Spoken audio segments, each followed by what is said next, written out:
Ba député to votaki bazo salarien, bazo salarien, tokende la funa bazo salarien. Na Congo to telema to lobela mboka Wole to suwa ko bimisa na poasa. Ba député to votaki bazo salarien, tokende la funa bazo salarien. Bazo salarien, Congo to lega na mwamba bazo salarien, tokende lukunga bazo salarien, na baboko kuna bibembe bazo salarien, atotonga na changu bazo salarien, bazo salarien.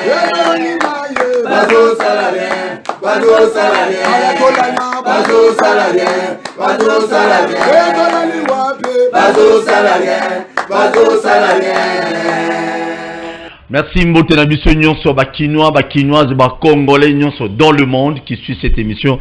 Bakinois balobi nazane c'est mon makasi à retrouver ko mon abino, tout le monde en a somme ko le lundi et puis na fin ya mois ya 10e mois le 31 octobre 2022, j'ai salué le bon Dieu qui a voulu que tous se retrouver na ton na lelo.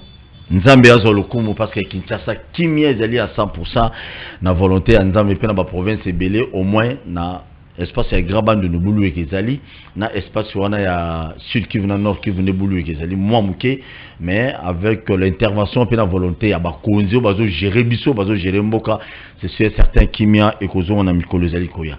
N'oublie pas, je tiens quand même à vous informer ce matin que na Goma ba vrai patriote ko la bato sou Paul ba vrai Congolo balingi mboka na bango elongo na basoda mais bandeko na biso ebele ba Congolais ebele ba bimi basali mama na marche pona ko boya bitumba oyo Rwanda a obligé biso na makasi vraiment ba Congolais ba bimi ebele na baba na tongo na lelo pona ko sala mama na marche mais nzamba zo lukumu parce que Congolais comme il comprendre les moments musique et bêta mana Kinshasa, les moments, mais il y a des Congolais au bazana est un beau cannabiso, bazali ko sala marche pour nos téléméla, bitumba et barwandé. Concernant Fali pour peser ça la débat jusqu'aujourd'hui. Tout ça, l'information est belle. Bamususu balobi 37 morts. Bamususu balobi 17 morts. Bamususu balobi 21 morts. Ce que tozo est batté. Batu boni bakufa na concert a fali. Batu mususu balobi concert wani fale pe beta. Batu mususu batuni babito suwa siko batu nyonso bakufa na concert a fali. Nana ko dédommager ba famille na bango. Tokolo bilango. Ambassadeur rwandais est enfin à Longwa dans le passé à Longwa déjà na mabele ya Congo azongi na mboka na ba koko na ya batata na ye na Rwanda. Est-ce que vous avez la solution pour que Kimia Pinde Zonga? Ba mention alimentaire ribellé.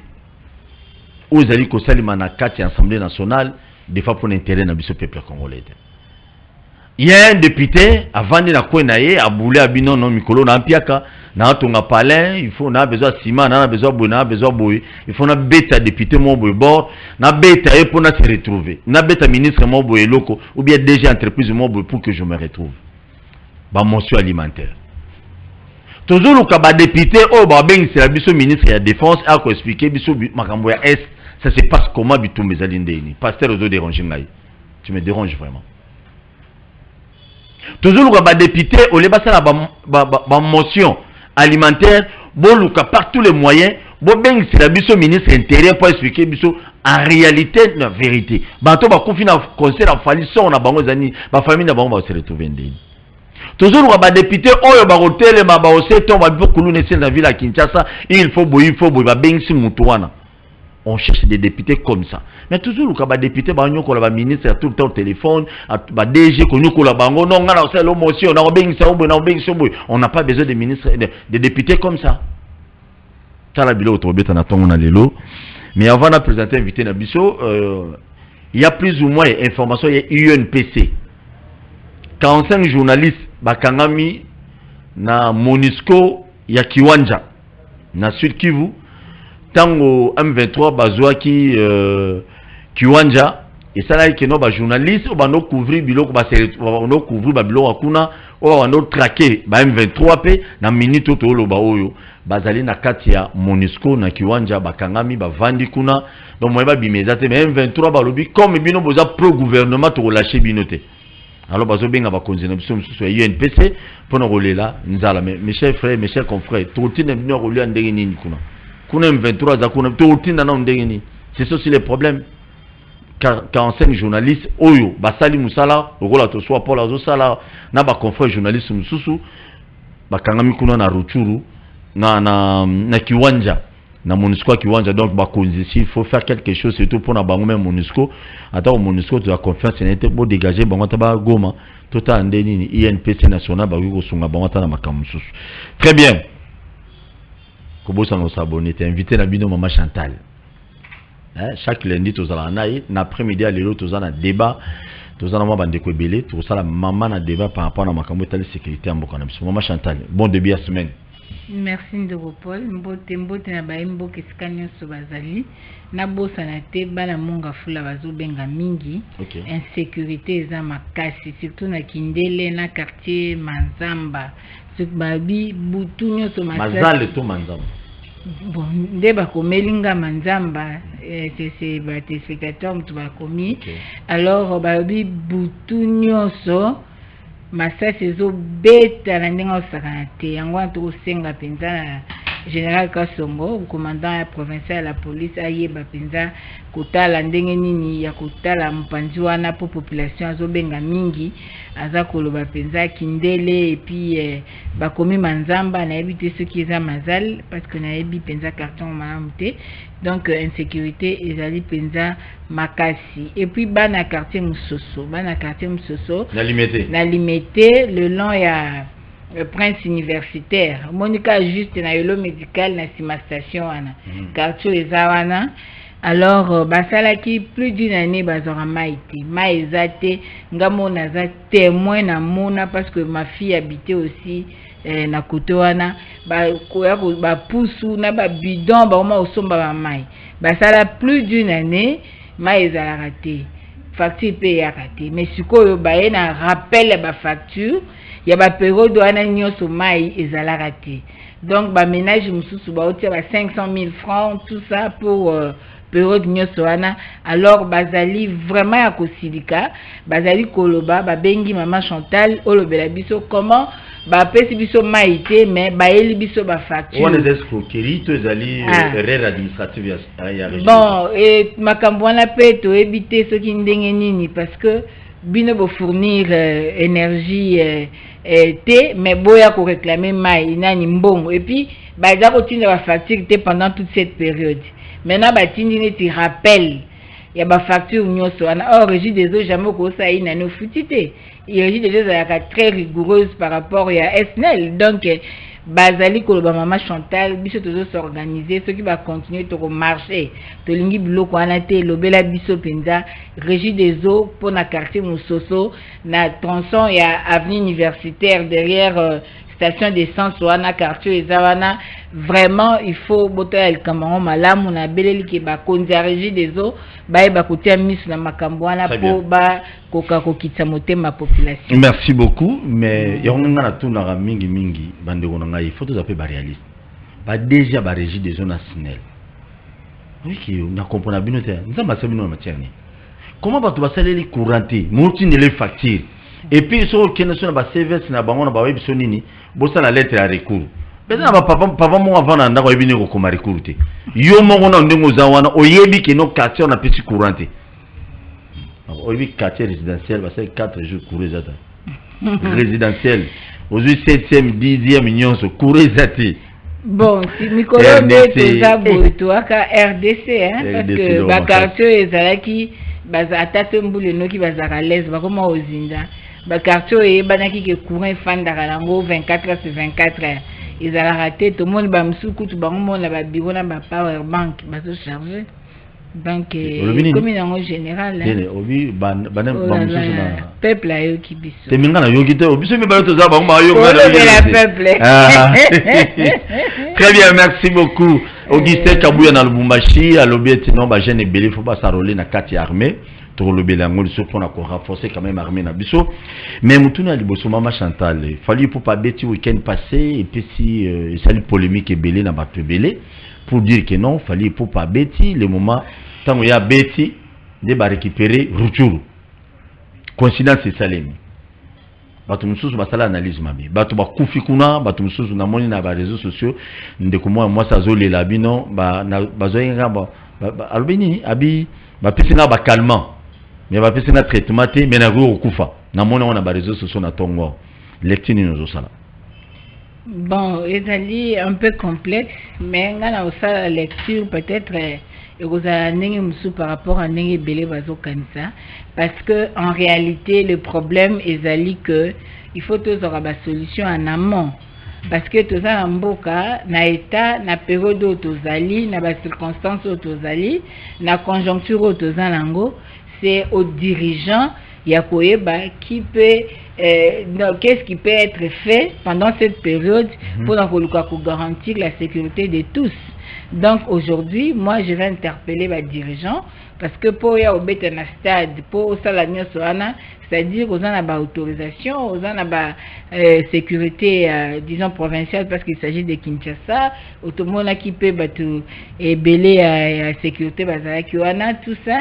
Donc l'interpellation c'est d'abord au niveau de la classe dirigeante pour que il faut travailler avec toute responsabilité pour protéger la population. Et puis, question la responsabilité au peuple. Parce qu'aujourd'hui, on peut dire que, bon, de quoi ça, on ne sait pas entrer trop dedans. Lui, c'est son travail. Alors, mais le problème, c'est que c'est le peuple, la population. Est-ce que le peuple est mature? Est-ce que tu es mûr? Parce que ceux qui ont aux andaks, oui, par exemple, qui ngai ndenge naza boye Maman Chantal, naza na likama ndaku nanga, bandeko nanga bakufi, bandeko nanga baza na likama boye, to banguna baye na ndaku. Est-ce que ngai na ko organiser eloko na kati ya ndaku nanga, na ko organiser c'est parce que ngamo kono naza na conscience wana que j'ai un problème. Donc c'est au peuple de se décider. Parce que ata journaliste nani musicien asengi que asala campagne na yeto abeta musique na ye ce qui population yeto est-ce que musique est beta donc c'est la responsabilité majeure c'est à la population même si gouvernement autorisé même si nani musicien a eko beta mais ce qui population a été ça les maté.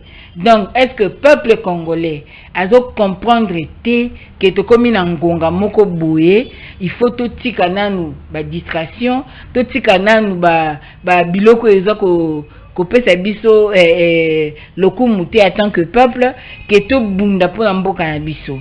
Donc c'est yango zo mona butu na moi toza ko loba pour na maturité politique ya peuple toza ko sensibiliser population pour sa prise de conscience. Et c'est là la conscience. Et puis il y a aussi un problème, il y a part des dirigeants, problème il y a information. Parce que beaucoup ont appris que les deux autres communes rurales et quoi c'était le soir. Même le lendemain. Donc l'information ils allaient penser en possession de la population. Peut-être que bateau bakendaki pekuna bazaki na une information wanate même si on sait non pas bitumba mais parce que Bunagan est déjà sous occupation mais question est allée combien de jours c'est cause à 135e ou 36e jour déjà donc aux autres monde que malgré bazaki une information on a pété à Kiwanja na Rutshuru mais baebi que Bunagan est occupé baebi que Mboka est occupé donc biso tozotala tokoloba plus la population parce que tout le monde déjà ba limite ya classe dirigeante oyo tout le monde déjà incapacité na ya ko sécuriser biso tout le monde déjà incapacité na ya ko gérer biso père au père biso limemia na biso tant que moimboka. Alors responsabilité majeure est dans la population. La population doit se prendre en charge. La population doit comprendre que je n'ai que le Congo et c'est moi seul en tant que peuple ndena au sauver Congo. La population il faut bando boya makamususu. Mutu ayena makamo balobi jamais mboka yangana no liboso. Mutu ayena likamoko okabola bato abi jamais toza makasi tango toza uni. Mutu ayena tribalisme obi jamais biso tozali ekolo moko. Vous comprenez, la population doit être en mesure ya ko faire face na ba anti-valeur na makambo ko kozongisa biso sima. Mais lelo quand ozomona que population emoko aye peut-être ba msusu na solaki na bangolobi classe moko bana mombele babi mama Chantal passe les kito qui n'était ko se distraire. Au moins c'est dire mutu na mutazana ba raison na là. Mais eloko makasi ezali que na kati ya nyonso ko za ba priorité faut te ba ko hiérarchiser ba priorité. Koyeba ke c'est vrai tozana besoin ya likamsongolo pakala mais na makambana nyonso o api eleki prioritaire. Donc biso tokoloba kaka na likambwana que to compatir na mabota oyo babungisi bao ya bango ezalaki penza na tina te ke toko kasuko bungisa ba mususu mais ekomi mais la responsabilité est à un niveau il y a ba classe dirigeante bato ba encadrer kama kambwana et puis il y a biso moko peuple. C'est le peuple qui doit savoir que Bunagana, c'est mon pays. Population zo souffrir na Bunagana. Eza ndenge moko na ngai, bamboko bazozwa eza mabele na ngai, esengeli na bundela mabele pesa identité na ngai. Donc tant peuple akokola na niveau wana na dimension wana na kanisi makamususu peuple a occupé. Très bien, merci beaucoup. Mais c'est ces condoléances équipe ya bakinois balobi mobimba équipe mobimba na wemsa mobimba tozo présenter ba condoléances na ba famille nyonso bungisi bien que bato bakufi normalement tozo ibate ba muso balobi 37 personnes bakufaki ba muso bazolo ba 11 ba muso balobi 7 donc toujours bana bisoté mais ngala lobi na présenter ba condoléances na ba famille nyonso o bakufela ki bande na ba on a concert à Fally Ipupa yope suki oza parmi ba milliardaires suki ya Congo kunda pe bato na ma condition appropriée vous allez quand même une bonne chose pour l'accès. Non, je sais que tu es un patriote Fally mais surtout nous milliards Paul Kagame, je crois sur un pays sur le Sénégal. Vraiment, c'est là que je t'aime. Tu es vraiment un patriote. Merci beaucoup. Augustin Kabouya à l'Ovina Lumumbashi, non, bah, j'ai belé, bah, ça roule l'armée. C'est intéressant. Pour non, mon bah, politique belé, bah, l'Obilango. Est-ce que c'est mauvais? Na contexte toi, non, les lois, il y a maman bitou maestre, il faut quand même, bah, tout le monde énergie, sika, bah, ça roule l'armée. Bon, on a deux phases de réponse. Première phase, nazoloba nanu que na contexte ya lelo. Bitumbezali na contexte général o tolingi to za mampinga ya solo mampinga ya makasi mampinga ko défendre mboka ndenge ezalaki na mikolo elekaki na za deux phases soki na zino na phase ya mampinga na biso ko senga ete ba jeune baya ko renforcer armée na biso ezali démarche à mabete. Ezali démarche à mabete parce que toyebi même à la mboka na biso ezalaki moi natango sisi diplôme avant ça à l'université asengela ko sala une année il y a formation militaire pour na ba protéger mboka au moins deux ans ba voisin moko baza ba très problématique ceux qui congolais nyoso ayebi déjà ba tactique il y a défense et intégrité territoriale et cause à l'avantage na bamboka mususu pe kino lelo continuera kaka mais ezali eloko tokoki ko encourager mais dans les cas d'espèce tozana na problème yango moni biso tolobaki que il faut ba réforme il y a ba service na biso ya défense na sécurité parce que na kata réforme to sala ba amélioration profonde tozotala on peut dire les jeunes venaient les Koulouna vont venir nous aurons une armée de Koulouna. Vous comprenez? Tout le monde va venir. On ne sait pas banani wana baye et qu'est-ce qu'ils vont donner. Parce qu'en réalité, leur bayaka, tu comprends, mais après, à partir de ce qu'ils vont donner au pays.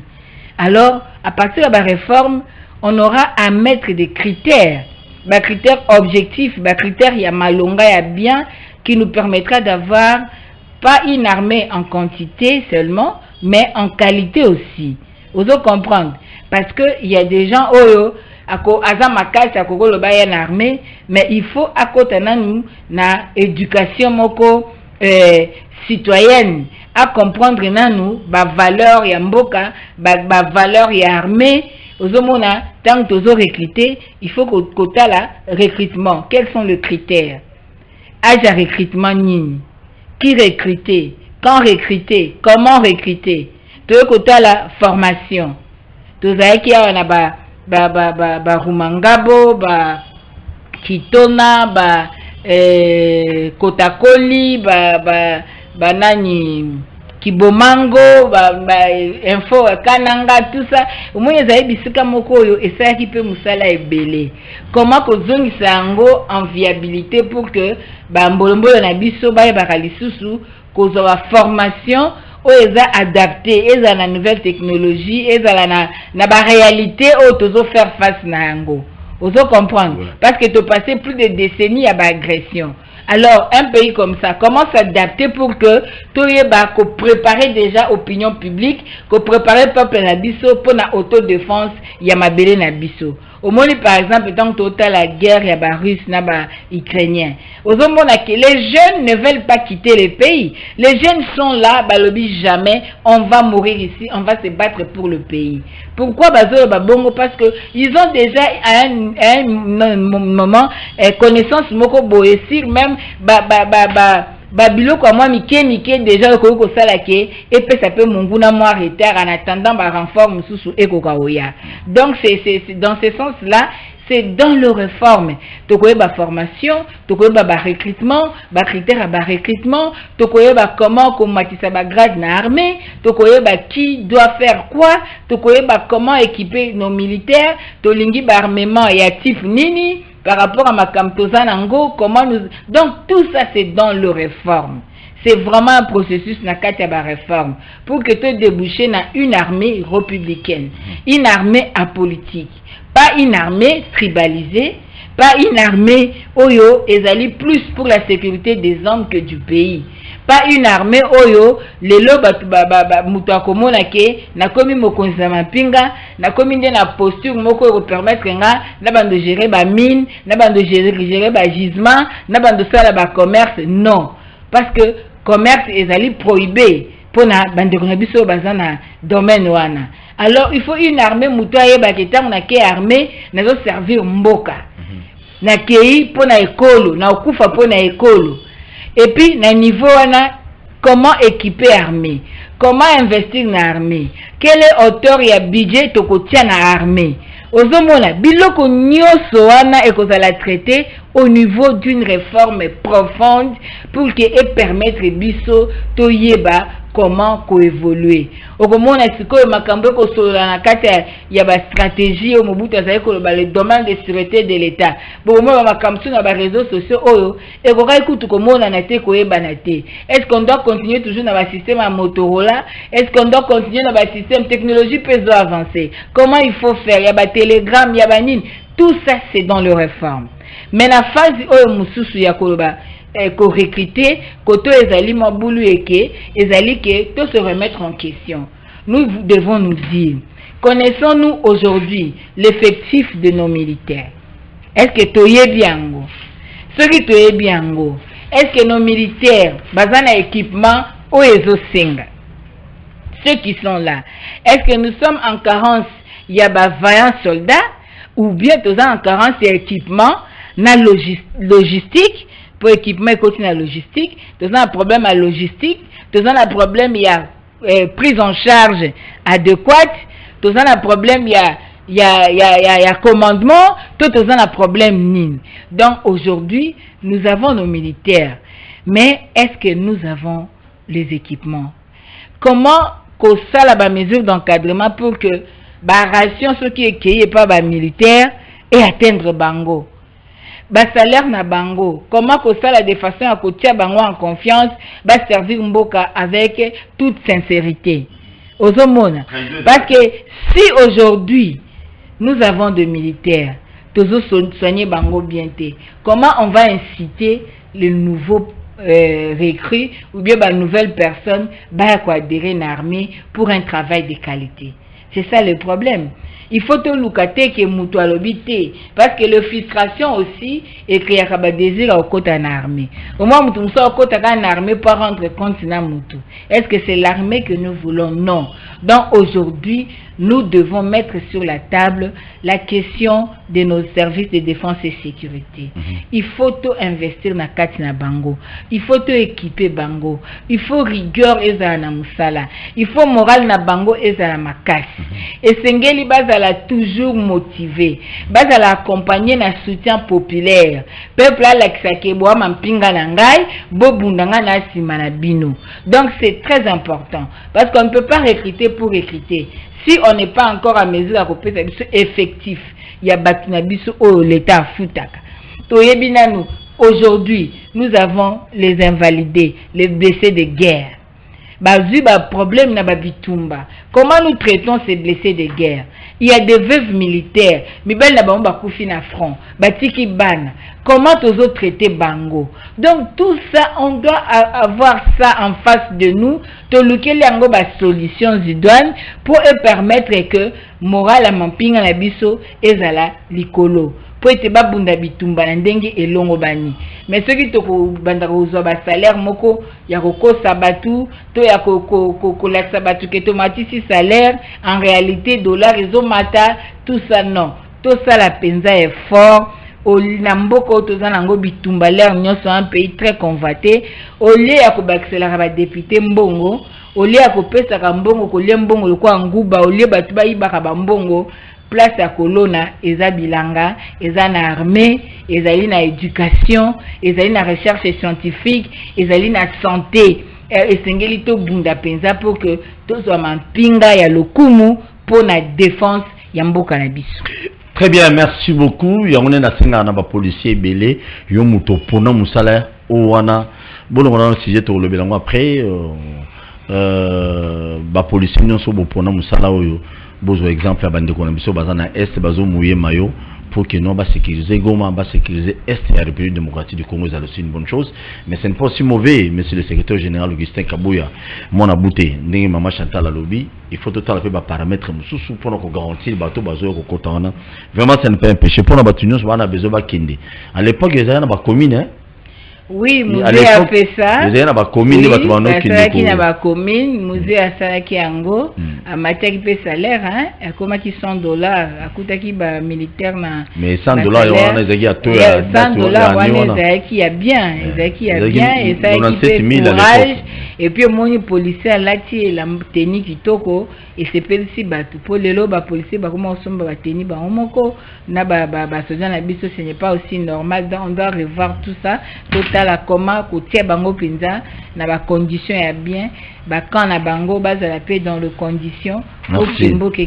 Merci beaucoup. Avant de continuer mission, je tiens à rappeler na bande ko na biso nyonso na autos à la contact na cabinet ya ministre des Sports ce matin pour par rapport à désagréments les cas dernièrement.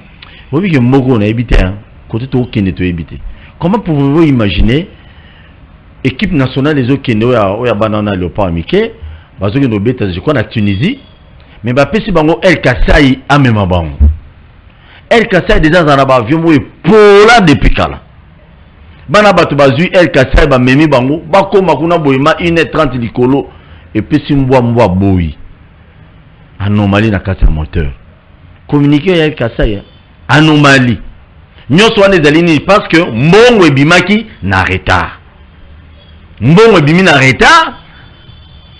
Ah, mais mbongo et bien mais mbongo est un intérêt à la nation, c'est sur le problème. Qu'est-ce qui ne va pas dans ce pays? Ministre de la Finance, ceux qui mbongo vous allez bloquer pas na yo, pardon. Bota mboko na ndenge mususu. Ceux qui en fait, ceux qui longwa kuna neto kena Tunisie to bétérésement ba jouer na biso baza qualifié. Ceux qui longwa ka. Mais ba tanga yo pamba. Ceux qui ont de bloquer. Donc ministre des Sports quand même na likamoyo na côté quand même Serge Kondé na yoki que Serge Kondé pour rien na dossier.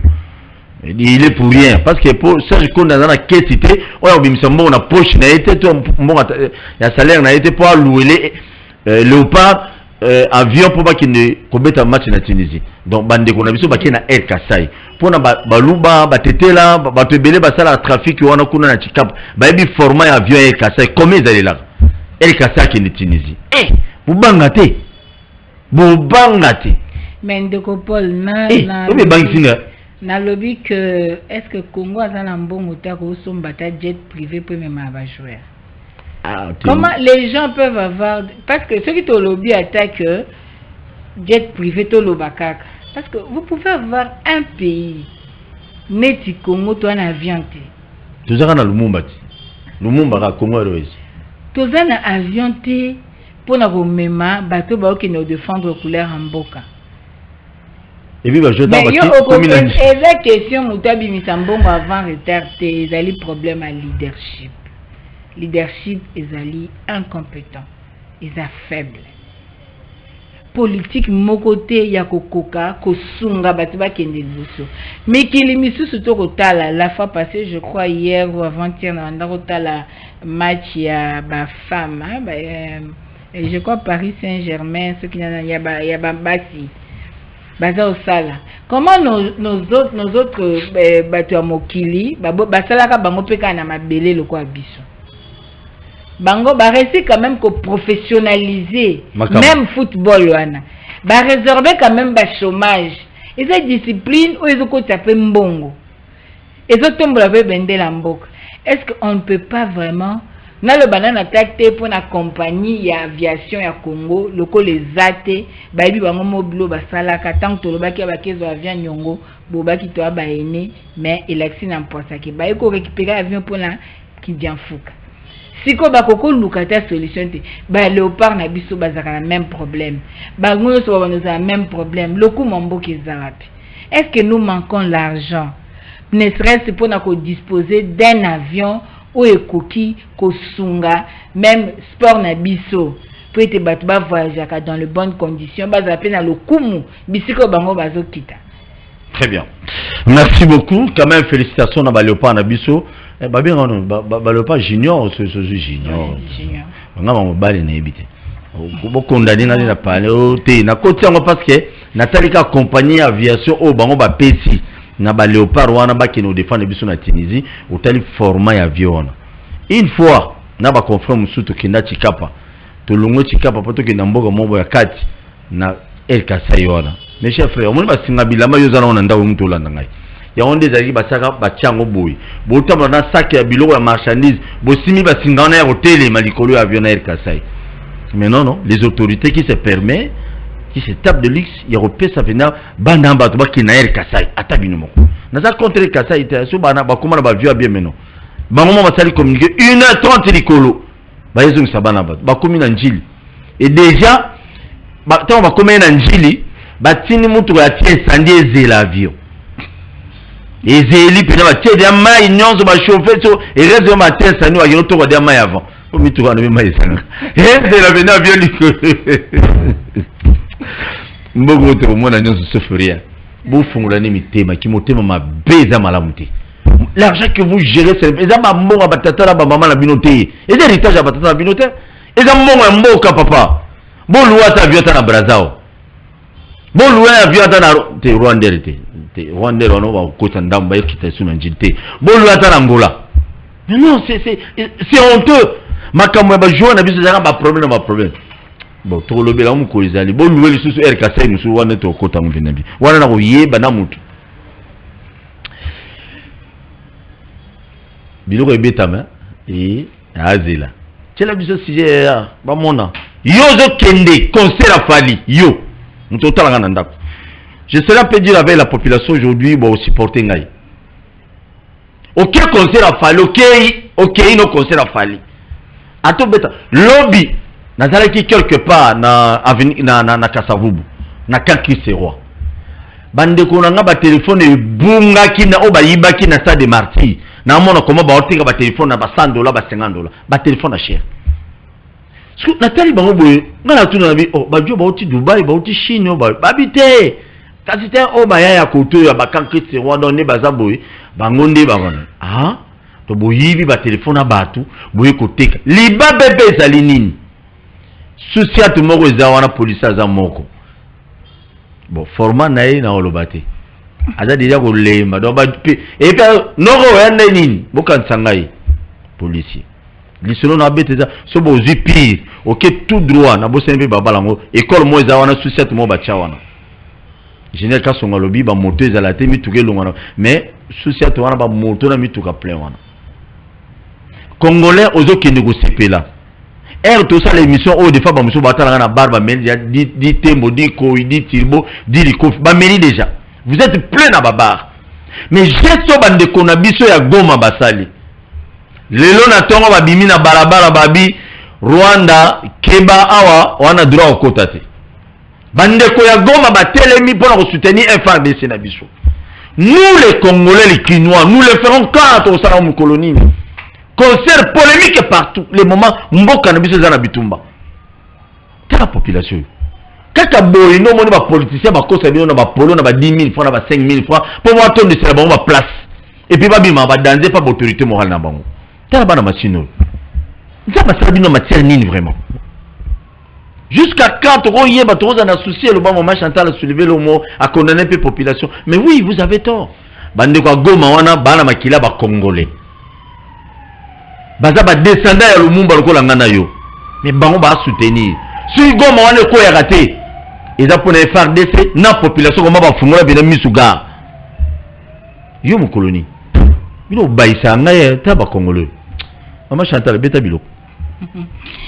Merci Ndero-Paul omoni problème ezali c'est un problème général na mama Congo mo bo sala nga passe c'est un problème général.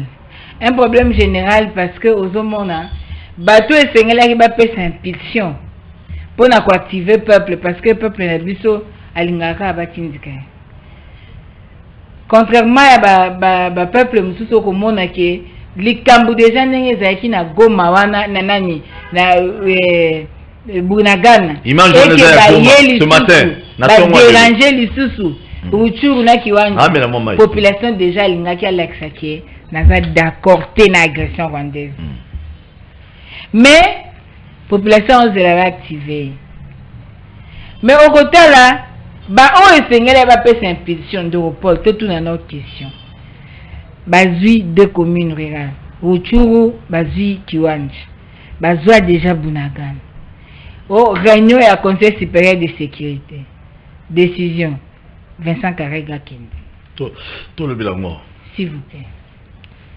To bandao le bango depuis kala. To sala marche contre Vincent Karega on faut akende. Bakanga epengi ya liboso ambassade ya Rwanda. Bakanga Divine Lala. Divine Lala, chargé jeunesse ya Mwamba, l'indam. Bakangi bakena bango quand le fungola. Parce que décidé exigeait qui expulsion ya ambassadeur Karega. Tozo continuer koyebisa bango ndeko. Tango bataki état de siège. Tolobi na bango eza mabe eko aider bisote. Mais sikoyo le quoi plus Nobel de la paix lobi Denis Mukwege. Résultat échec patent, échec oyo confirmé à état de siège. Ezali prise ya Ruchuru na Kiwanja. Balongola état de siège et comme prorogation en prorogation. Outi kolobawa et l'autre protège à Congo, c'est la résistance citoyenne, peuple. Na ba FARDC na biso. Bon lelo oyo ba liberté fondamentale ya population ezali na restriction tina état de siège. Mais état de siège malgré état de siège bazu bamboka. Tu continuer qu'un état de siège, tu peux si toli mususu. Balongola état de siège. Bati que la peuple liberté à manifestation pour nous protéger mboka Congo. Le président Elia Lobango Kal, biso nyoso to beta mbela, tozo koba na koloba. Et eza même la batu on a décidé bakanga bango parce que baloba qui était de siège échoué. Ndeko Lik Malembe, porte-parole a décidé Ituri. À sali prison 8 mois. Abima. Courage. Mais ozoye bakelelo oyo ndenge prix Nobel de la paix lobby état de siège et l'axi limite nango. Le président Elia Lobaka déjà tolongola état de siège. Honorable Kasekwa Jean-Baptiste alobaki tolongola état de siège Elia Beni.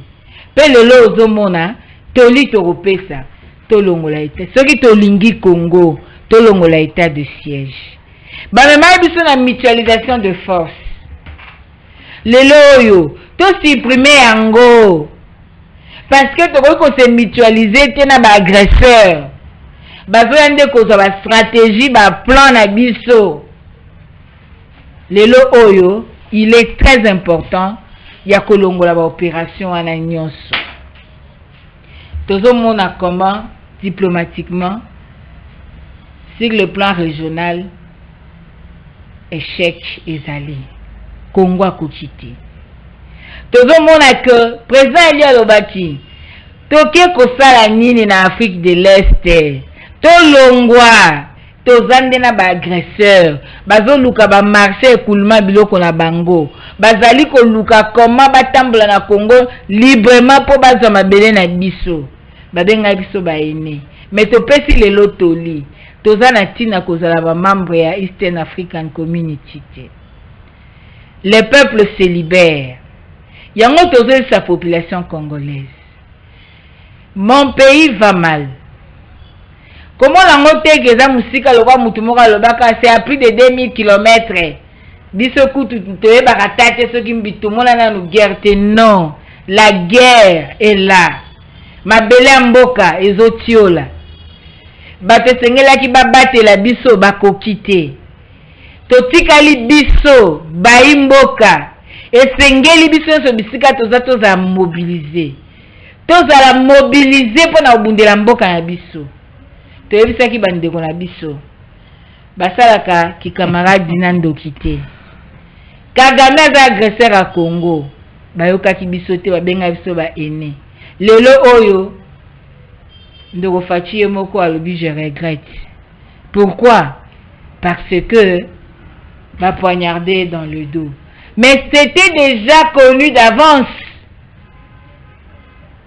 baza bato babundisa biso mais tokotika mboka etiola malgré ma belle régime te tokotika mboka etiola te totelema bisika nyonso biso tozali nous n'avons que le Congo un peuple sans terre c'est un peuple sans identité Lumumba tikela papa Lumumba tikela biso mabele 32 ans à Mobutu malgré dictature totika na mabele Musée Laurent Désiré Kabila ya tikela biso mabele lelo mabele ya Congo koko kende te bana Congo bisika nyonso bozali tango yo ke fanda na ngando zo mela bière yebaki bandeko no ba okufa na est yebaki bandeko no ba okufa na kwa mutu tango yo ozali komona ke etali ngai te ngala s'occuper la vie na ngai tika na yebisa yo ndeko na ngai que toza makasi quand nous sommes un tozali lokola un corps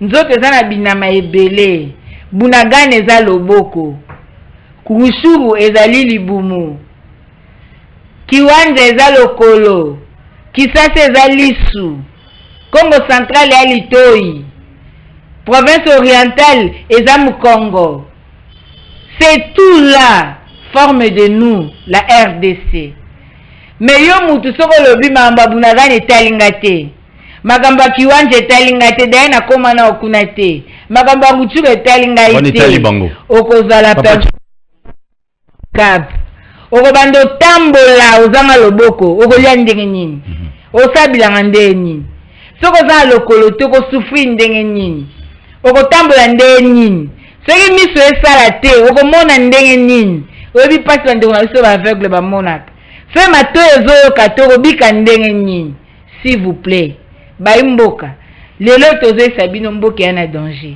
mboka ya na danger mboka na biso eza na danger nyonso ezosalema mpo baluka kokokisa accord cadre ya Addis Abeba tomonaka Sarkozy ayakawa alobi exploitation commune ya barichesse na biso tomoni bango batie ba Angola batie ba Nairobi oyo ba Kenya baye oyo ba Burundi oyo ba Uganda après ba Kenya batei nyonso wana tomituna mutuna 133 jours bazwaki Bunagana Union africaine silence radio bazuru churu na kiwanja Union africaine ebimisi communiqué bako exhorter biso na dialogue Inter-Congolais, oh bah c'est un président angolais. Et ça dialogue inter-congolais, parce que ça va Rwandais, va bundisa biso.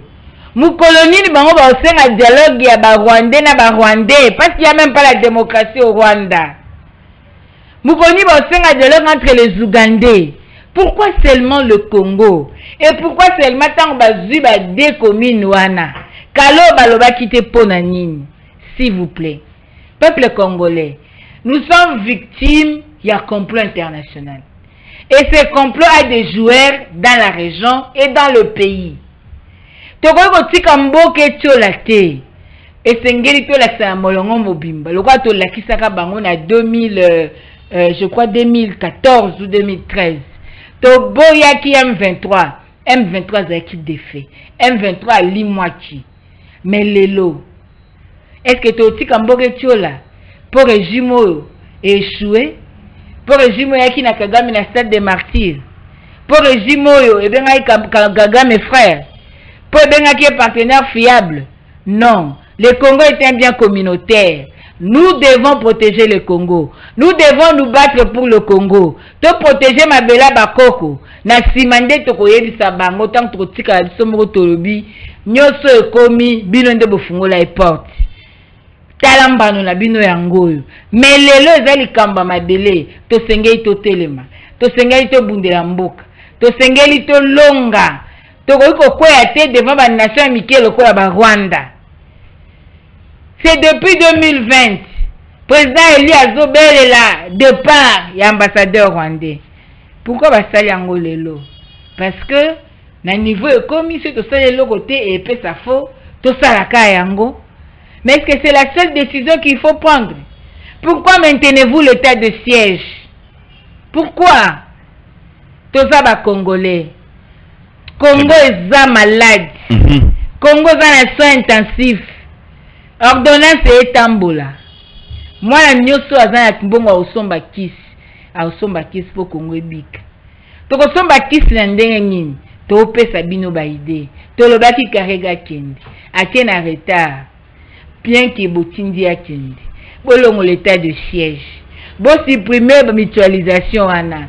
Ba accord bo signé ke belé. Bolobi ke bo supprimer poursuite contre ba dirigeant M23. Accord wana bo signé ke ngo na Rwanda na 2020. Ba biloko wana so bo suspendre ngo. Bolongo na Afrique de l'Est, bolongo la mboka, to bunde la mboka. Tozo luka de la part ya bato bako diriger Congo lelo. Un discours mobilisateur.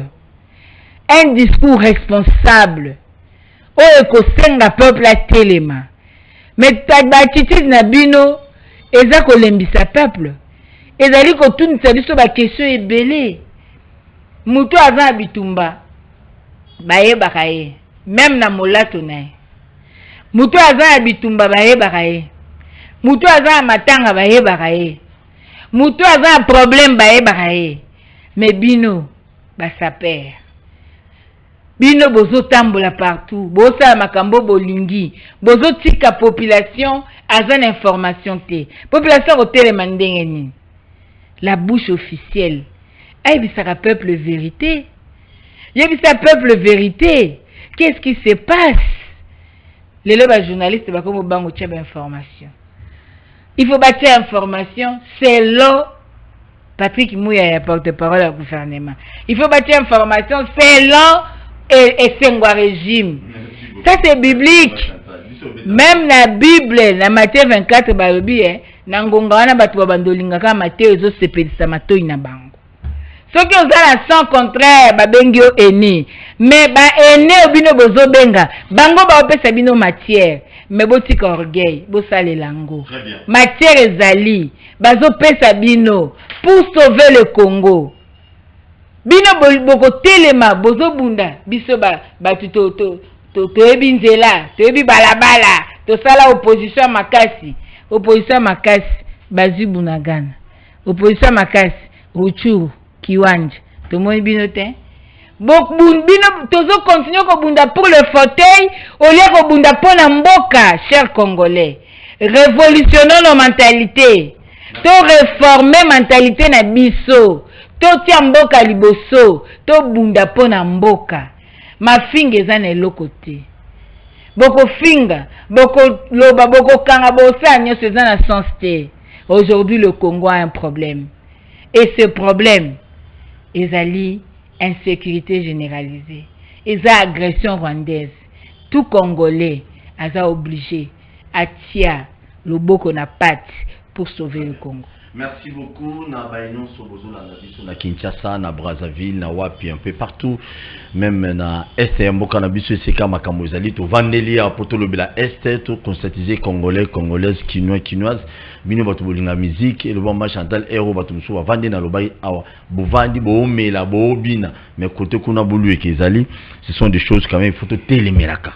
Yo Quinois, Longola na Moulimu, toujours, ya, Ozo la, Lozo, il y a des jeunes gens dans la commune et Béla, Héro Bozo est passé déjà. Héro Outo la Mourasigo, Ngolia pour faire Maline. Au bando tolé, matolo, comme. Non, jusqu'à quand tu vas réfléchir pour ton pays? Jusqu'à quand?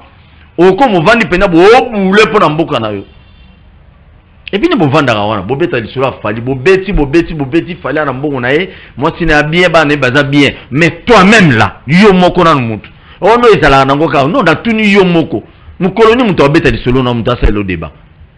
Na quoi yanzela mo munta sa lopena débat telemi ah te soit Paul Mikolo danze te soit Paul kutu ala ta mabe te soit Paul ta mutu ta mis mu koloni ni yo pe ba tonga ba ofingo bongo na bekiri na quoi zo biloko zo biloko to koma congolais to koma na niveau moya o comprendre makambo traitement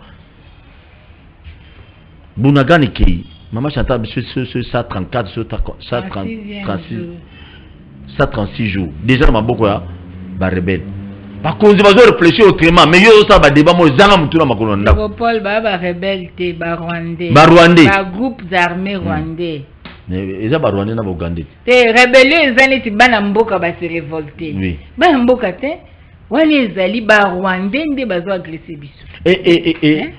Merci beaucoup maman Chantal. Lelo ba bengani pas lelo Kariga Kei ambassadeur rwandais et bon ambassadeur burundais ou ougandais. Pour bon, on peut pas citer dans le bureau on a esté. Ndeko. Au moins, c'est au Bengala quand même carré Gawana. Plaque maîtresse, c'est le Rwanda. Ceux qui te le Rwanda. Bah Ouganda on a Ouganda. Parce que Rwanda na Ouganda, bah ça la gémoko. Bah l'exoke, bah yo kanate. En réalité, bah ça ensemble. Pour nos bunsabisu. Na ebisa ki yo a. Bunagana, c'est en frontière directe avec Ouganda. Bunagana, c'est non loin de Rwanda, mais ils sont en frontière directe. Comment ces Rwandais sont entrés dans Bunagana s'ils ne sont pas entrés par Ouganda? Mais donc l'ambassadeur rwandais a mérité, Ouganda a mérité pas Bengana et puis. Mais on a signé un accord à mutualisation de forces congolaises na ougandaises. Comment te signer l'accord na bango et que les lotos mona batu bazo uta na mboka wana pa bakota mboka na biso. Yango moni to bibal supprimer ba opération mutualisation wana. Batika FARDC abunda. Ba équiper FARDC biso population na sima FARDC tout Congolais génération consciente à soutenir FARDC to bunda to longa. Soki to monike biso moko to kokite et ko senga ko luka bato oyo bazali ba vrai. Vous comprenez? Ba vrai partenaire, ba vrai frère o ba koki koya ba soutenir biso pe bazongi. Mais za batute oyo ba yaki na fidèle ba komiawa batali Congo danze batali zamba kingakati danze batali zamba na Ruchuru danze batali Nyiragongo bamoni coltan bamoni biloko babite biso tozonga sute to tikala muza bengani bango 98 le 2 août babandi sous guerre mais bangolais bayaka na musée awa bangolais bazonga te bazimbabwe bayaka na musée mais bazimbabwe ndi batiki bandeko be na zemia bazimbabwe bazonga te. Ça c'est un problème d'éducation nationale. Okay. L'éducation nationale. Voilà aucun sur le terrain mususu. Ok, c'est bon. Vous comprendre. Mutunyo sakoya soka kuti faiblesse akosala kaka wa osala. Et ça même ba congolais mususu ba botisa ba minera wa. C'est un problème d'éducation. Ce qui est le Kisenso, ça l'enquête sociologique. On a travaillé dans le cadre de ONG Action des femmes de valeur avec des filles mères. Vous avez des filles mères mineures. Vous pouvez faire 10 maisons, il y a au moins 6 maisons où il y a des filles mères. Et vous allez réaliser que Moutou a beau sa fille mère ou ana eza batumi balemi sa tuté. Eza ka batumo bayaka Gombe, là bazonga ka babima ba star kuna. Mais il y a la loi pour la protection des mineurs, pour la viol sur les mineurs. État bilok. Ça c'est un problème de l'État. Si nous sommes faibles, tout là tu sabatu faiblesse na bisoté. Très bien. Nous devons nous assumer. Donc ils sont venus ici en tant que force. Bayaki na musée, bazonga ki. Papa était na ici musée, oye na bateau, ok. Papa sabiso fati bazong. Musée passé ni azong si Rwandais. Yemo kwa ya lobby afdel conglomérat ba aventurier. Azong si Rwandais. Les 2 août babandi bitumba, musée lobby, la guerre sera longue. Elle sera populaire. Elle sera ramenée d'où elle est venue. Ya ebi ke utaki na Rwanda, pour yaki na ba Rwandais. Musée pa lexi bango ke zonga kuna. La mobilisation populaire. Donc de Paul Lelo Oyo, Burundais, Ougandais, Rwandais, nous avons de voisins.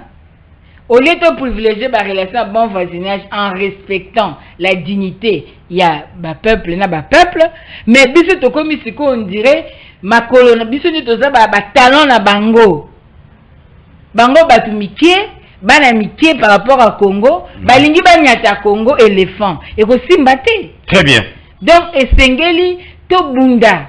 Quand nous parlons de Rwanda, baza na Uganda, baza séparé. Yango tozolo bake ezo senga to longola makambo ba mutualisation wana. To bunda mapinga na biso. Ce qui te moni biso moko. Ça n'engage que moi. Ce qui te moni ke to kokite peuple to tie maboko. To ko benga te ba tumususu musika bakoko ya bundela. Ba pays africain musika. Ba ko bundela biso. Mais c'est no benga ka ba nilotique wana ba oya ba ko soutenir bandeko na bango. Biso to suka nene. Tokola ba tchadien. Tchad du coup to luko memele mai. Yo ge de fait basoda. Très bien, merci beaucoup. Vous abonnez massivement à la chaîne sur YouTube Akinoa Balobi TV. Tout ça n'est sengolelo ya maman Chantal to lobela makamundenge bandeko na biso na Goma. Ba seliki balobi trop c'est trop population bimina balabala na Goma pour na ko soutenir FRDC ko soutenir l'institution mboka na ye puis ko yebisa Paul Kagame que non, zwa no nyonso na Goma biso to ozela okeba. Voilà. Ce sont des patriotes comme ça, des Congolais comme ça que nous avons besoin pour nous soutenir quand même FARDC. Je sais Moïse, dans la Bible, dans des heures, il y avait d'autres personnes. Oh, bah, tout autour, il y a un verset biblique. Au début de la semaine. Pourquoi? Pour qu'il y ait les mbatés, de même aussi, population, nous sommes aussi obligés dans ces pays quand même dans ma maman Chantal, à zopé ça peut ma canisinaye, dans le sens que nous avons un tomolona batunyons au bazo l'année nasima, au bazo kumbila mboka, va changer ma stratégie, va occuper ma conscience de l'opposition opposition et ça l'appelle quand même à la population vraiment à Goma. Moi je vous soutiens, coup de chapeau et félicitations à vous. De même aussi dans la province monsieur Borobi ma pepo na Oloba non habitumba. Si vous les mal ya Congo les bino bolingara politicien bing sayo après ce 200 francs, 300 francs, 400 francs. Tana bato Goma ne ba bimi wana. Mutu apesi wa mbongo zate. Mais vous là vous cherchez toujours mutu apesi bino. C'est ça surtout wa Kinois. Il y a un de zomona ba politicien ba sakana biso na Kinshasa le kolo ba 1000 francs, 2000, 3000, 4000 francs. Et ça quoi politicien mutu aller sakayo diplôme 30. Tana ba Kinois. Ça va sabino ndé. Maman, tout qui est maman ya ba mention alimentaire aux les pas ba député na biso quand même c'est regrettable. Tout le monde va député avant dîner car a raisonné sur une dagonaye azangi 30 sacs à ciment ministre nini abano lugele mo fraction mo ba BT bilo ke ba yero solo là. Oh abano benga na chombo ce ministre a maté comme problème. D'après yo ba mention alimentaire vraiment dans l'Assemblée nationale oh ya biso parce que tout le monde le solo to lo ba ya bitumba ministre de la défense on dit ba benga soka des fois y a pas mesili. Les lois mamoza ont s'aggravé aucun député national, aucun sénateur, on va rebéir, ça va tourner, mais on va vrai. Est-ce que le ministre de la Finance est bloqué? Est-ce que qu'est-ce qui ne va pas? Nous sommes ça mais les mentions alimentaires, ils ont dominé l'Assemblée nationale, puis la vie à député national, M. Belli. Beta Bilok, comment chanter? Beta Bilok. Donc Paul yo salaki communication, et que okoki jamais kobosa na l'arbre de causalité. Il faut qu'il y ait toujours de cause à effet. Au moment où tout le monde a lelo na parlement, et c'est le cas eya, parce que ce qui est assis sur le faux ne fera que la reproduction de chaos. Batu baza voté à plus de 90% na peuple été. Batu batei voilà ba député batei kuna pona koluka la ventrologie. Batu batei kuna pona koluka basala babongisa ba intérêt na bango na mabota na bango. Redevabilité exacte. Bataka redevable ceux qui peuple nda mandata kiyo. Mais la plupart des députés mandatés ba libanda. Bao baza kuna ezali bango mo babenga bango ba député nommé. Alors il y a de quoi muto ba nommé asala tout azoalar po a éviter mukoni ni bako longola. C'est normal. Comment go comprendre? Namboko ndenge tozabwe. Batu balingi basala évaluation objective ya état de siège. Babotoli honorable cassé kwa micro combien de fois na parlement. C'est ba député ba outi na peuple. Mboki yana bitumba. Mboki ezosala boto évaluer balingi te. Comment ba député ba outi na peuple? Aucune mesure ya protection sociale ya population. Tozaki na exemple ya Covid. Pendant Covid, tout le monde qui va député ba sali ba proposition ba excellent bon. Mais tout le monde qui député mon côté à kanisa qui comment ba ko aider ba ménage pendant cette période il y a confinement. Pendant que ba pays africain musu se soutenir ba ménage. Tozo monawa ceux qui mutu pour ba institution comme dans ba plateforme électorale. Ceux qui mutu lobi que je soutiens X batiki yokozano motion tam kolomote. Mais ceux qui mutu ozalaka au soutenir X té ba kolukelo kaka ba motion. Ndeko moko pe aleka ki abisi biso linete ya député. Toka ki masolo. Bon sikoyo yo mituna question. Tozali na bandeko na biso oyo na domaine ya travail. Dans le domaine du travail, Congolais. Chaque année, en 2021, on a 22% de chômeurs au Babakisami. Namboka, en 2021, taux de chômage 22% au Babakisami. Na ezalaka déjà. Wana Organisation internationale du travail. Bien. Nous avons des journaliers dans des entreprises qui ont fait 13 ans. Journaliers. Nous avons des temporaires dans les régies financières.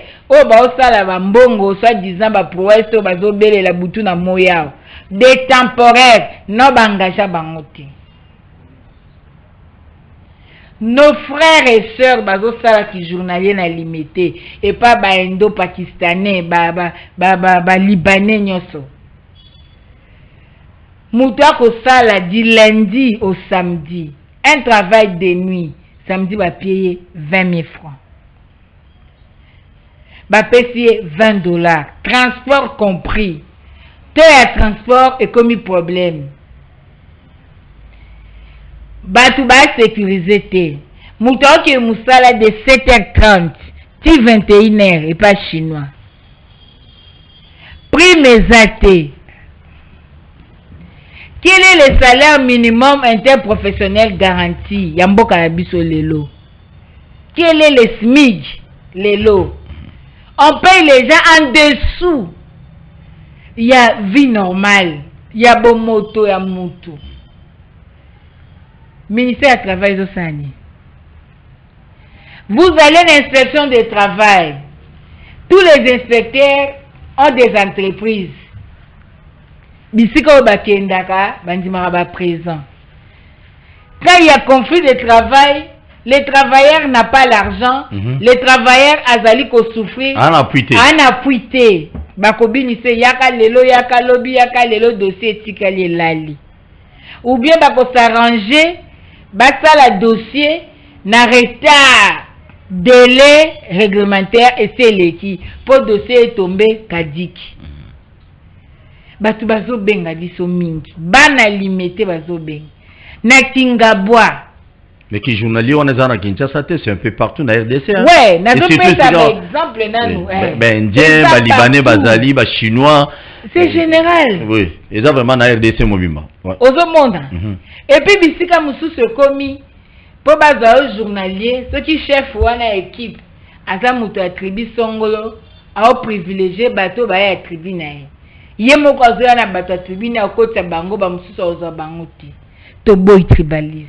Et puis na kati wana lui même les Congolais ba finga ba conducteur on me dit pourquoi qui journalier on a azoli abango sur mongo sur likolo ya comme il y a au fait 10%. Rétro-commission. Rétro-commission. Le quoi est comme légal. Il faut pas légaliser quoi. Vous comprendre. Donc, il y a un problème sérieux dans le secteur à travail. Les conditions de travail. Voilà, bah député, bah l'autre côté. Côté. Papa, papa te soua. Magasin chinois moko na sombelo. Na pesi mbongo. Botali boye, kese à moi si wana aza échantillon. En réalité, kese ezaka chinois. Muto bazi ya livrer za mema ba kilo. En réalité, livrer à solo ezaka chinois. Mais ozomona bayebisi Congolais wana kinobimise loko na kati azoya azoluka ezalaki musika mais faut mona ndenga azokofinga na yebisi messieurs. Pourquoi tu ne peux pas respecter Moutou? Pourquoi tu ne peux pas respecter Moutou? Oh non, maman, au-delà de Kosomba, na Congolais, je ne peux pas te permettre de Congolais ndengwana. Bozo ko utiliser ba Congolais parce que bino bomoni ki boko mamkolomboka. Moi la nazala ki wana lobi non maman Chantal laissez ma bobo abanzi ko yebisa na éviter so ko yebisa ki ni na litoi na moni mbala moko abanzi excusez madame excusez ngabi non. Ce n'est pas normal. Dans téléphone yo faut zong sur mboka. Il faut comme appeler ba konza bongo mo. Mais attends tu téléphone. Tanga obenga x na y. C'est le problème. Akase. Ah biso ba congolais to loba ba rwandais ba nigérien ba na mutu tazo kota makambo ya. C'est nous les Congolais maintenant on a un plateau botolo ba non c'est notre pays. Mais ceux qui ont moni chinois papoli Congolais mbata allez général abimi colonel abimi ministre abimi. Bon, comment abino? Comment est-ce? L'état bilo comment s'entend? Mutu asali 10 ans musala. Ba olongole musala ka bo mutu ya olongole musala de compte final 500 000 francs. On appelle victoire. S'il vous plaît. L'État a protégé. Et puis ministre du travail le côté azanaye donc faut pas reconduire yeka na musala na ki ministre. Population zo souffrir. Bon yebisangai nani assez amoni ngai na ebité rappelenga eza législature tozo mono eza kuna na mona ba interpeller ministre du travail. Non na mona té. Mais il y a un problème sérieux dans le secteur wana. Apparemment il y a boire à manger dans le secteur wana. Il y a un problème sérieux. Protection à Baimboka, protection à Moussala. Nazo person d'Akissa. Hôpitaux, entreprise wana. Et ça, ils ont pour qui nous a soins de santé. Ok, nation, basali pe mo centre hospitalier na bon. Ok, nous a soins de santé. Tant que na bon, ba moni que oucho za mtu entreprise, ba opeso ba kisi. Il y a l'icolo. C'est bien encore ba placebo. Ba placebo. Ba opeso ba kisi moko ka boye, au mona ki ba pienga kisi. Mais en réalité, traitement eza mabe makasi. Tautu ko mona ka mutu alingi ko kufa ba opéra ki mutu appendicite, mais ba memie na hôpital musu ba ki réopérer. Pourquoi? Parce que eza hôpital à Moussala, bazo soigner batu comme il se doit te. Parce que eza à Moussala. Or la santé n'a pas de prix. Or la vie humaine est sacrée. Ba bisabiso, bazo s'occuper na secteur wana te. Pourquoi? Kenya na ba centre hospitalier à Misala. Ba kisi ba pesa batu ba kisi moko kabwe, kisi ya spécialité zati. Soki mutu abeli maladie ya spécialité, batindi une fois l'hôpital amène deux fois tu coûtes trop à l'entreprise balongo le musala nani azo sécuriser peuple lelo batu bazolela papa bakotika bandako azoya banda tongo aliete abi bafutanga 3000 francs so na bina mélange na lipa bana nga bakolia nini batu baza ndenge nini mais to komona te batu bakoloba ke to benga na ministre wana to yeba nanu na secteur na ye likambongo ezotambola ndenge nini to tala na inspection de travail eza ndenge nini to tala nanu toala ba sans emploi combien carte à chômeur pose wango mutu déjà za chômeur mais pas à carte à chômeur il faut somba voilà il faut somba et puis pas dans musala wana donc ba problème de la paix il y a des problèmes ici au Congo oh ba député faut ba lobelela faut ba loba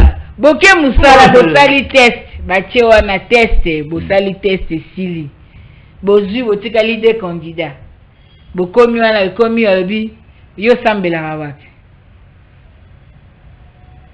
Est-ce que c'est normal?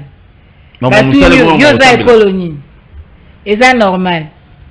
Bah et ozwaki na yo mais ba coup de fil et beti tellement que photo zoa mutuana poto protéger musala. Est-ce que vous comprenez le niveau to comme et puis ministre du travail ne fout rien du tout jusque là bon na ebité so zo sala mais na mona polémique peut faciliter batou pour na accès à na moi travail mukewana. Député kangi munoko. Député olobate. Ba agence kili ba komo créer pour baluka pour que zo koma to ke lala to luka to tika bana mai. Monika système jika ka sala ki na sukati. Na ba veille wana ba nomination ba nini to cherche bana mai parce que to tika ka na inane baluka ma ba mbongo bitumba to bundaki ensemble. Mais tant que l'agence n'a se créé, et donc comme parallèle n'a pas ministère, tout parallèle n'a pas structure déjà existante. Moussa le commis, maman Chantal, Moussa le commis qu'à branchement. Branchement, oui. Hein? Est-ce que Moussa le cogo comme un branchement? Non, le ministre a travaillé à Yébignon son. Est-ce qu'il y a Yébignon d'emploi? Il faut ça là. Toye qui est au lobby bon. Tu as la capacité à faire des blocs à mininer. Mais tu as la mabélé. Tu peux s'investir dans le bilan. Dans 5 ans, on peut avoir 20 millions de travailleurs. Tu as l'effort par an, tu as 4 millions. 4 millions, tu repartis dans 26 provinces. Tu as les provinces qui ont produit. Tu as les Masangu, tu as Kasai. Tu as Bakongo. Tu as Bandundu. Tu as le but de la pêche et l'élevage. Totali Mwanda, totali nani province orientale, totali côté na biso ya Kinkole ya Maluku, totali to côté na intérieur to kena wa Genya na Kisangani, to donc ozomona ke to ko créer ba biloko mo boye oyo mona penza mbisi e uti na ebale ba fumer yango, ba teki yango, ba exporter yango. Tous les lacs les plus passionnés, on peut créer les emplois. Dans l'agriculture, on peut créer les emplois. Biloko kobote, musée a une expérience à service national. Toliaki soso, toliaki semoule, toliaki tomate. Et ça qui me koloboni. Pour la kolobake, il y a un problème de leadership. Il y a un problème de leadership. Alors,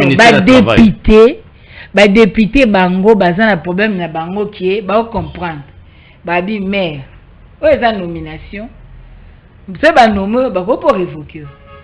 Ce que ça élu, vous avez la mandat peuple ici. Alors on a quand même révocation ya moi. Zala no po ozonga no souté. Si tu vois baka que peuple mbalo a refia pour la film. Pour penser parlement exhibition son. Alors ce qu'on a na CNP Kadimaza très azana barrière na moins incroyable. O ba ucha motema na eba bolsana. Ndeko. Mbalo Tokozo ba élection ni made in Kadima, ni made in 10e rue, ni made in Kingakati. Tokozo ba élection made in peuple. Très bien. Merci beaucoup les députés nationaux. Vous êtes obligés, il y a Rosala Moussala ou Tindela Gibino Kuna. bon ba nommé bino tene maman Chantal alobi mais ngana yebi bozaka yebi bango moko balobi ke ba député nommé na RTN solandaki te. Merci beaucoup ce ba député nommé ça n'est pas un problème mais bossa quand même musala bande ko na biso mambo tali ba motion alimentaire on en a marre na mboka o to mona kaka motion peuple azo souffrir mais yoza na besoin yumo kaka ozo mutuka ozo ndaku ozo na facilité ozo di mama à la fois oyo azana bumbu azana lingwala mususu azana ngiringi biso besoin électorat kozala mama kambo bile oza di mama wana di belle famille au fungo l'électorat de 10 belles familles on a so baza 10 donc on peut dire 100 100 voix 100 témoins OK siko mbongo pe ekindi mbongo pe zokindi et puis pas otonga pété pour na bi député mon boy azana ngiri bo limbisa na tant communauté azana moko na ngiri azana moko na Kasavubu côté église à pasteur voilà vie privée de votre te natangi mututé non a ça exemple voilà vie privée tout est en général ah donc c'est bon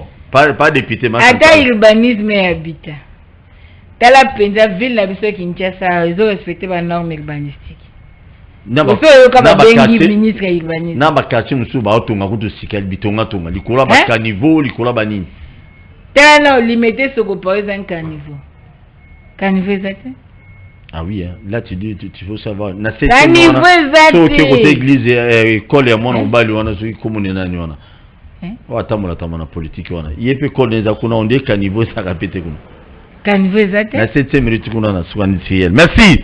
Merci beaucoup ba député mutu musala na yo kozala di maman di base électorale c'est pas un problème.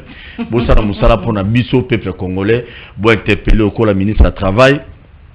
Bato ba voter bino ba journalier belé ba na Kinshasa kana limité te na Kinshasa mobimba bazo souffrir muto lobela bango azati muto défendre bango azalité même na ba province na biso ba journalier pe bazali et c'est ba chinois ba indien ba na bazali ba pakistanais bazali bazanga raté ba journalier bazanga raté mais bazo traiter ba ondeni quelle est la position au ministre du travail à lobela si lelo to mone lokote maman Chantal a soulevé le mususu to moni ministre ya urbanisme et habitat bon le lenge Kinshasa ezala il faut bengisa epe botuna epe mituna Kinshasa ngoza boinde na expliquer bino quels sont les projets d'avenir pour la urbanisation à Kinshasa tout même ya ba province mususu ça c'est quand même important que bo sala ba motion mo boy wana nzala qualité forgeron ezakaka ti lelo o babuka ki wana nyoso balongola na kalamu ezana ti lelo mais bon mité mabe au VD babi zone sambonga au légio téléville donc et vous allez mieux bon bana ko lobela biso peuple pas seulement pour nabino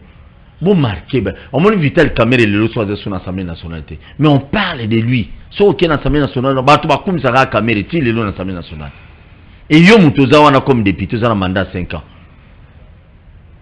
congolais wana ndako ata yebiote akoba no kansona ni nga ya toli maman Chantal et monsieur Sili moyen to tia téléphone ezalité lelo babokaboni pona lelo bakaboni ezaka que Guchuru kiwanja bunagana c'est le Congo mboka eza na problème mboka eza na pasi toza na attitude ya batoyo bazali prêt pour na sauver mboka na yebi ki ebele bazali dessus parce que topesaki mbela topesaki ba proposition kilikili pour to éviter makambo bandeko batiaki matoi mangongi mais lelo avenir epesi biso raison mais tokowe la raison te to sauver na mboka donc to se motiver to telema to bunde ya mboka na biso bisika nyonso yo ozali zala na attitude ya muto ana etumba et puis batumo na yoka babenga bango ba warrior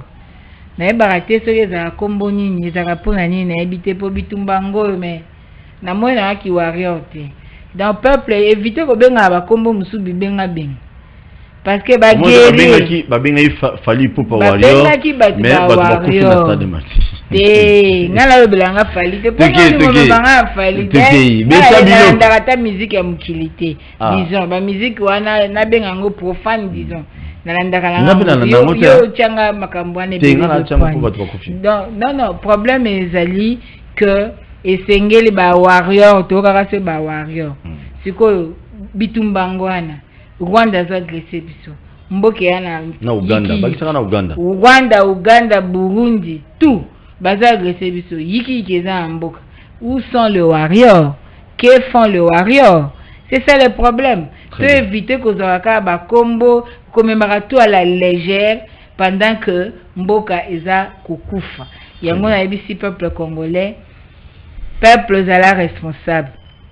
Bako bengo kende place boy. Yonde mukolo Congo ebikenga na na posa obinatin Mboka nangia na passe. Nga na na posa okesala kokene na boîte te Mboka nangia na passe. Nga na peuple congolais pese éducation na ba dirigeant. Peuple nde mukolo Congo. Éduquer bango laksa bango ke yonde mukolo Congo. Donc na mokuse eloko na koloba wana Congo na yo Congo nanga certificat enregistrement à Congo ezali na kombo bana ba Congo nyoso. Congo eza ya mutu moko te. Congo eza ya clan moko te, ya tribu moko te, ya royauté te. Congo ezali ya 400 et quelques ethnies nyoso toza nango. Congo ezali ya yo eza ya nga eza ya biso to bundela mboka muta lembisa ote. Kolanda na yo munoko pamba batu ba osala te wana ebemba nyoka. Merci. Merci beaucoup. Vous abonnez massivement à la chaîne Abisso ya YouTube et Bakinois Balobi TV. Merci à Bandeko Espagne, Bandeko ya Bota Abisso ba pays ebelé ya Europe et Asie ya Océanie et Afrique pe awa lisusu na vous ebelé.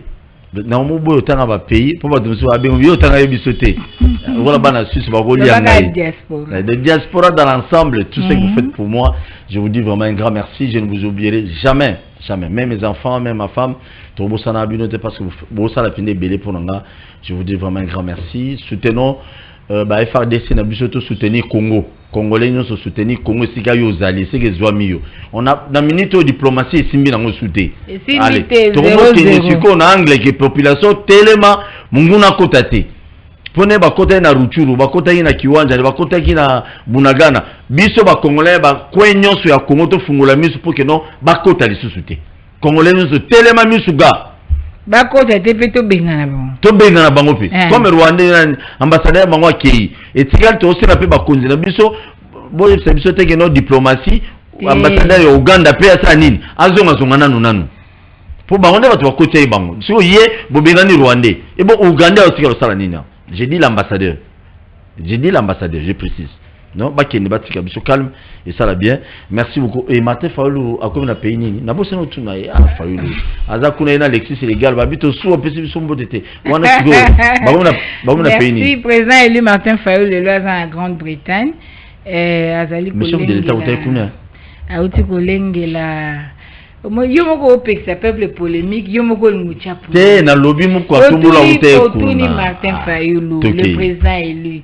Azakuna akosoana diaspora azobunda pe pour un problème sécuritaire. Asala ki biso message la journée à lobby pour la koyebisa biso été nous devons être unis ezali pour la cause nationale to bundela mboka esengeli penza toyeba ko pesa loboko la mapinga na biso ezali kobunda etumba na front ezo senga to ndenga lobaki makama ambassadeur déjà banda ko lobango alobi na biso lisusu ba porter affaire na Union africaine ba porter ngo na Nations Unies esengeli Rwanda afuta ba responsabilité na ye donc biso to kobakisaka que Congo faut comme à mesure ya ko porter plainte contre Rwanda parce que trop c'est trop.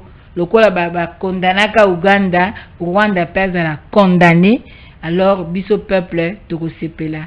Et puis ba dirigeant à biso moyen mususu a stopper guerre ezali ba bimisa rapport mapping. Ba tia justice et landela ba tunyoso bazali na rapport mapping et morajo na ba groupe armé ekokita. Merci. Merci beaucoup. Émission elle est de lundi à vendredi à dimanche plutôt na Wemsa Télévision, na chaîne émission YouTube 9h union sur Todifisaka 21h sur tous les sacs éléments. Tokutani prochainement sur Zongité. Bobo ça n'a s'abonner te pe ko liker na kati ya chaîne émission YouTube te. Je dis un grand merci na Nzambe on a permettre que nongana mama Chantal tozalawa ingelo bate to amayele ko likabino. Et koza to beti bilo musu libanda to sengi boli. Bon ngana sengi boli mbisi et koza to sepesi batu mususu bon encourager biso mama Chantal lelo on peut sa numéro te pour bino bomo senga kundela bino bibembe. Ils viennent bien. Merci, tout le prochainement.